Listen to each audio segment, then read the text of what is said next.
Kwa majina naitwa Bakari Saidi Mkupa, ni mwenyekiti wa soko la Machinga Complex na pia ni mwenyekiti wa Machinga wilaya ya Ilala. Hali ikoje sokoni kwenu mpaka sasa hivi? Kiukweli mpaka sasa hivi tunashukuru Mungu. Hali sio mbaya sana na si nzuri sana kutokana na bado hali haijawa nzuri katika soko letu. Biashara zinaingia na biashara wana wateja wanaingia pia, lakini sio kwa kasi ile ambayo tulikuwa nayo siku za nyuma. Lakini yote kutokana na changamoto ndogo ndogo ambazo kwanza kujitokeza. Lakini kiukweli biashara ipo, lakini sio sana kihivyo. Lakini tunajitahidi kufanya promo sehemu tofauti kwa wateja wetu waweze kufika katika soko letu la Machinga Complex, kwani biashara zipo zote zile ambazo walikuwa wanakuja kuchukua, wale wateja wa jumla na wateja wa rejareja, kwa sababu mazao yanaingia mengi tu kwa wingi. Alafu uzalishaji wa batiki upo kama kawaida, viatu vya Kimasai, masuala ya kompyuta zipo kama kawaida. Kwa hiyo waje kama kawaida yao katika soko letu la Machinga Complex, kwani bidhaa zetu hazijabadilika katika uhalisia wa bei ziko vile vile kama siku za nyuma walivyozoea wao. Kwa hiyo hatuna mabadiliko yote ya bei hiyo, isipokuwa wateja tunaomba tuweze kufika katika soko letu. Kwa wale wateja wa kila siku na wageni wote ndani ya mkoa, nje ya mkoa, hata nje ya mipaka Tanzania, kwa sababu ni wateja ambao wanaingia katika soko letu, naomba waweze kufika kujipatia mahitaji yao yote ya kila siku. Uhaba wa wateja hadi kufika katika soko lenu, nadhani shida ni nini? Kwamba hawafahamu katika soko lenu hili, au shida inakuwa nini? Huu ni mtikisiko tu ambao ulijitokeza, na sio kwa soko letu tu. Ni masoko mengi kutokana na hali ambayo ilitokea sitofahamu ya tarehe 29 Oktoba. Kwa hiyo kuna baadhi ya watu bado hawajajiamini kutokana na uingiaji kwenye masoko, lakini hali iko shwari, hali iko vizuri kutokana na serikali yetu ya Jamhuri ya Muungano wa Tanzania chini ya Dr. Samia Suluhu Hassan, kwa sababu kila kitu kiko sawa, ulinzi upo kutosha, amani ipo kutosha. Kwa hiyo hakuna shida yoyote. Kwa hiyo waje tukaje zamani, kwa sababu wateja tunao, sio kama walikuwa hakuna wateja, ila kwa mtikisiko ambao ulikuwa unatokeza, baadhi ya watu walikosa kuwa na hali ya kujiamini. Kwa hiyo ndio iko hivyo, sio kama wateja. Soko letu linafahamika sana sasa hivi, kuanzia Tanzania mzima na nje ya mipaka Tanzania walifahamu Machinga Complex. Labda hali ya usalama kwenye upande wa soko lenu ikoje mpaka sasa hivi? Imeimarishwa kwa kiasi gani? Hali ya usalama ni kubwa sana katika soko letu. Kwanza sisi wenyewe tuna ulinzi shirikishi ambao upo katika soko. Huu unaangalia usalama wa wateja wetu wote ambao wanaingia katika soko letu la Machinga Complex.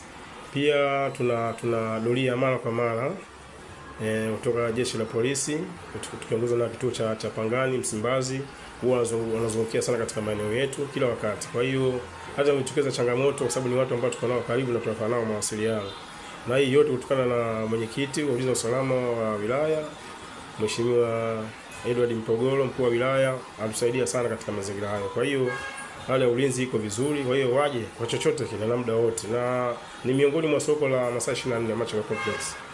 Ni soko la kwanza Dar es Salaam kwa masaa 24 Machinga Complex, na mengine yakafuata. Kwa hiyo ulinzi upo muda wote, parking za kutosha, ni hali nzuri tu kweli. Okay, tunamwona Mheshimiwa Rais ndio hivyo ashapata, amekuwa rais tena na amefika kwa ushindi mkubwa sana. Unadhani wewe kama wewe binafsi, wewe kama ni kiongozi wa Machinga, unaona ni rais wa namna gani? Kwanza nafaa kupongezwa sana kwa ushindi mkubwa ambao upata 96.7. Ni ushindi ambao hujawahi kutokea katika nchi hii tokea umeanza upinzani. Kwa hiyo ni rais kwanza shatokea misingi huko nyuma na anaendelea, kwa sababu katika siku 100 ambazo zilitamka tunaona kuna baadhi ya vitu vishaanza kufanywa kazi kwa kasi sana, na yeye ndiye aliyotoa hii mikopo wa Machinga kupitia NMB. Machinga anakopa kupitia kizimba chake na kitambulisho cha Machinga. Mikopo ipo ya kutosha. Kwa hiyo ni mtu ambaye akatoweka njia, na yeye anatuita sisi ni wanawe, unaona. Kwa hiyo mama, Mungu amjalie afya tu, kwa sababu kwa wale malengo ambayo amejiwekea kwa sana Machinga basi yatimie, na hii yote itaendana sawa kutokana na hawa wasaidizi wake wa huko chini.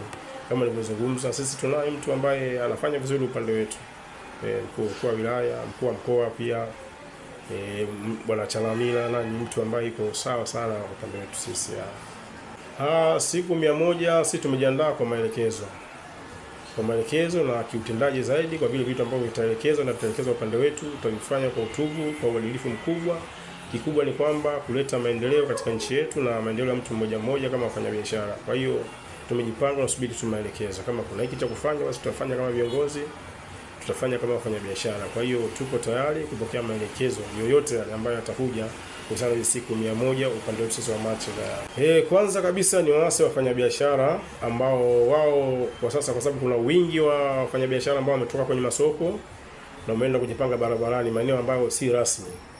Kwanza watambue kuwa kuna fursa nyingi zitakuwa zinawapita kwa sababu wako sehemu ambazo si rasmi, hawatambuliki. Kwa hiyo warudi masokoni, kwa sababu tunaamini serikali iliyopo ina mambo ya kufanya upande wetu sisi wa machinga. Pia wateja ambao wanaingia katika soko letu waje kwa wingi, kila kitu kipo sawa, yani hakuna shida yote. Machinga Complex biashara zinafanyika vizuri, waweze kufika wapate mahitaji na tupate maendeleo mtu mmoja mmoja na serikali kwa ujumla, kwa sababu wafanya biashara kama tutauza, basi tutakuwa tunaweza kulipa ushuru na kodi zetu vizuri. Kwa hiyo wao ndio tunategemea, ndio maana tuko hapa.